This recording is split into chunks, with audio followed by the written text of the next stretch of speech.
Hello folks, and welcome back to Boss Economic World, where we slice through the jargon and show you the money behind the headlines. Alright, let's play doctor. Imagine Europe is a patient, laid out on the examination table. For the past year, it's been complaining of chronic fatigue, shortness of breath, and a general feeling of, well, blah. This week, the lab results are in, and the entire world is waiting to see the diagnosis. Is it just a common cold, or something far more serious? Today is October 27, 2025. This isn't just another week in the financial markets. This is Europe's comprehensive, no-holds-barred economic health check. We're getting a flood of data that will tell us just how sick, or surprisingly healthy, the old continent really is. And right in the middle of it all, the chief physicians at the European Central Bank are gathering in, of all places, Florence, Italy, to decide on the prescription. Maybe they think the Renaissance art in fine Chianti will give them divine inspiration. They'll need it. So grab your coffee, or something stronger, because we're about to dissect the three biggest questions of the week. Is the European economy a zombie, shuffling along with no real pulse? Is the ECB a brilliant doctor or a quack who's run out of medicine? And are Germany and France, the supposed heart and lungs of this patient, about to go into organ failure? Let's get into it. The first big test result dropping this Thursday is the Q3 gross domestic product, or GDP. You know, the big number that tells us if the economy is growing or shrinking. The forecast? A magnificent, awe-inspiring 0.1% expansion. Let's be real. Calling 0.1% growth is like calling a single drop of rain a thunderstorm. It's a statistical rounding error. It's the amount your portfolio grows from finding a lost coin in your sofa. It's what economists call stagnation, and what the rest of us call going nowhere fast. This follows the exact same pathetic 0.1% we saw in the second quarter. So, for 6 months, the 20-nation Eurozone economy has essentially been flatlining. Now, a typical news report would just say growth is weak and move on. But here at Boss Economic World, we ask why. To understand this zombie-like state, you have to rewind the clock to the beginning of 2025. Remember the start of the year? The US, under its America Super-Duper First policy, announced it was slapping a whole new set of tariffs on European goods, set to kick in on April 1st. What happened? European companies, especially the powerhouse German automakers and French luxury brands, went into a frenzy. They started shipping everything they could to cars, handbags, cheese, you name it, to get ahead of the deadline. This created a mini-boom in the first quarter. Activity was humming, factories were buzzing, and for a brief moment, it looked like Europe was back in the game. Then, April 1st hit. And poof. The party was over. The subsequent reversal was brutal. It was like a sugar rush followed by a massive crash. The companies that had front-loaded all their exports suddenly had nothing to ship. Orders dried up. The German economy, Europe's so-called engine, actually went into reverse, shrinking by 0.3% in the second quarter. It was a self-inflicted wound, a direct consequence of trying to outsmart the trade war. Then came the Great Pact of July. After months of shouting at each other across the Atlantic, the EU and the US agreed to a truce. This wasn't a peace treaty, folks. This was more like two gangsters agreeing on which turf belongs to whom. The deal set a standardized levy of 15% for most goods leaving the bloc for the US. The politicians in Brussels hailed it as a victory, a triumph of diplomacy. A victory? A 15% tax is a massive drag on competitiveness. Before all this madness, that tax was zero on many goods. So, what this pact really did was institutionalize the trade war, making it a permanent feature of the economic landscape. This brings us back to the 0.1% GDP figure. What it tells us is that European businesses and consumers have been trying to adjust to this new reality. And they are struggling. As Christian Keller over at Barclays put it, consumer confidence remains subdued despite a robust labor market. Let me translate that from economist speak to English: people have jobs, but they're too scared to spend their money. Why?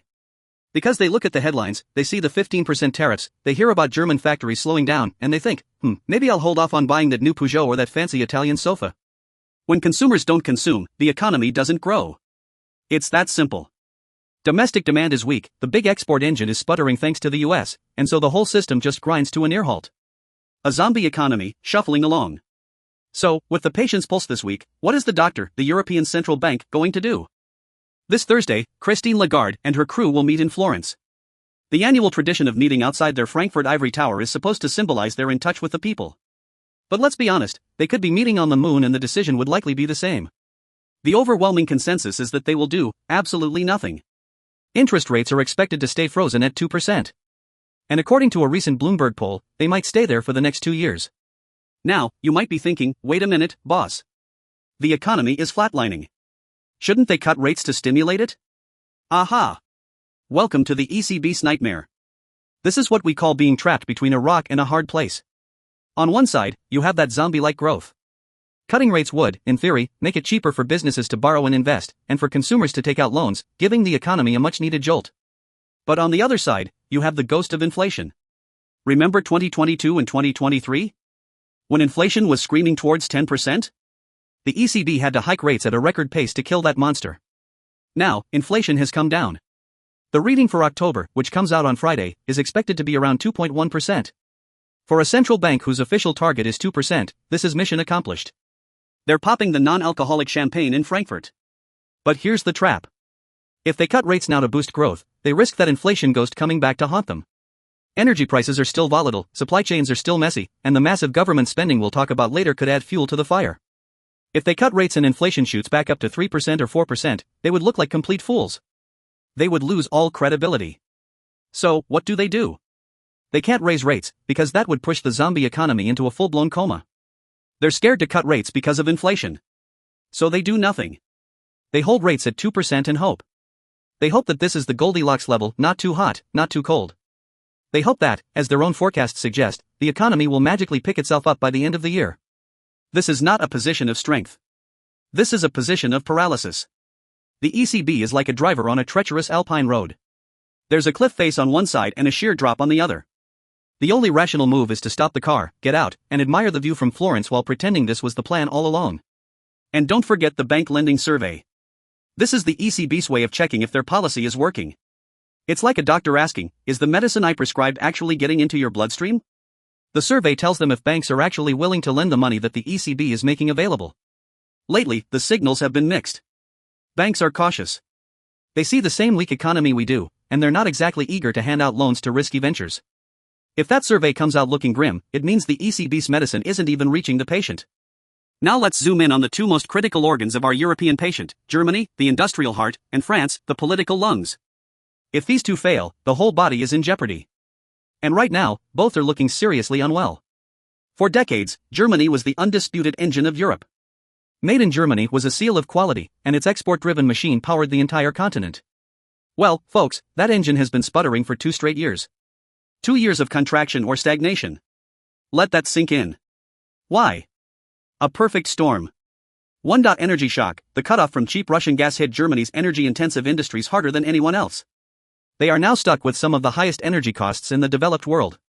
2. China slowdown in competition, Germany's biggest customer, China, is having its own economic troubles. And to add insult to injury, Chinese companies, particularly in the electric vehicle sector, are now direct, formidable competitors to the German giants like Volkswagen, BMW, and Mercedes. 3. The US tariffs, as we discussed, the 15% levy is a direct hit on the German export model. The current chancellor, Friedrich Merz, is desperately trying to engineer a recovery. His grand plan? Unleash billions of euros in government spending on infrastructure, digitalization, and, crucially, defense. After years of neglecting its military, Germany is finally rearming, which provides a fiscal boost. But will this work? I'm skeptical. This is a classic political solution: when in doubt, throw money at the problem. But Germany's problems are structural. You can't solve high energy prices or a demographic cliff by just building a few new bridges and 5G towers. This fiscal stimulus is like a shot of adrenaline to a patient with a chronic disease. It might make them jump for a little while, but it doesn't cure the underlying illness. The Bundesbank, Germany's own central bank, warned that third-quarter output will flatten at best. If it comes in negative, Germany will officially be in a technical recession. All eyes are on the IFO Institute's business confidence survey. Think of this as the mood ring of the German economy. If it turns a darker shade of blue, it means German bosses are losing hope that Merz's reforms will come fast enough, and they'll pull back on investment even further. If Germany is the sick industrial heart, France is the pair of politically inflamed lungs. The French economy isn't doing as badly as Germany's on the surface, but its political situation is a ticking time bomb for the entire Eurozone. President Macron is effectively a lame duck, presiding over a fractured parliament where he can't get anything done. On one side, you have the far left who want to spend more. On the other, you have Marine Le Pen's increasingly popular far-right party, which rails against EU budget rules. The result? A battle over how to rein in a runaway budget deficit. France's debt is enormous, and its deficit is well above the EU's mandated limits. The rating agencies, Moody's, S&P, Fitch, are watching like hawks. A credit downgrade for France is a very real possibility. And here's why you, an investor in New York, or a business owner in Shanghai, should care about French politics. If France gets downgraded, the interest it has to pay on its debt goes up. This causes the spread, the difference between French and German government bond yields, to widen. This is a classic sign of stress in the Eurozone. It sends a shockwave through the financial system, signaling that the core of Europe is unstable. Soren Rad at point 72 basically said that if anything is going to derail the fragile sentiment in the coming months, it's probably going to be a political crisis kicking off in Paris. So you have the two pillars of Europe, one economically sick and the other politically volatile. It's a terrible combination. It's like having a car with a broken engine and a driver who keeps fighting with the passengers about which way to go.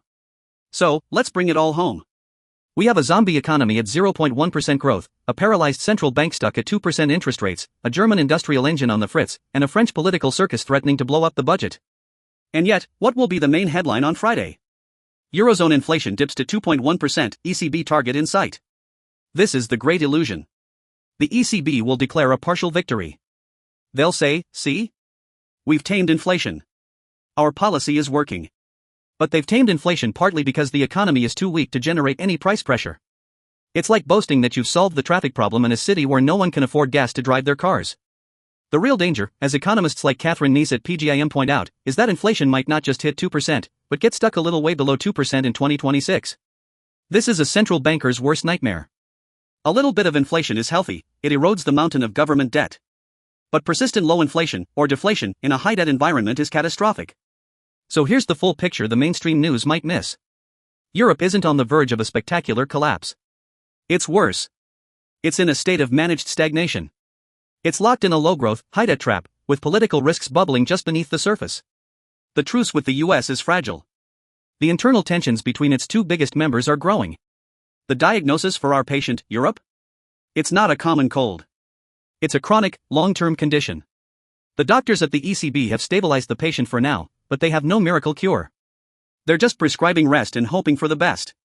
For us, the watchers of the global economy, the takeaway is clear. Don't be fooled by the inflation is on target headlines. The real story is the near-zero growth and the deep structural problems in its core. Keep your eyes on three things in the months ahead: German factory orders, the spread between French and German bonds, and any new angry tweets or policy announcements about trade coming out of Washington. It's a high-stakes game of economic Jenga, folks. The block is stable for now, but a few more blocks pulled from the wrong places could bring the whole thing trembling down. That's the world of money for you. Never as simple as it seems. I'm Boss, see you next time.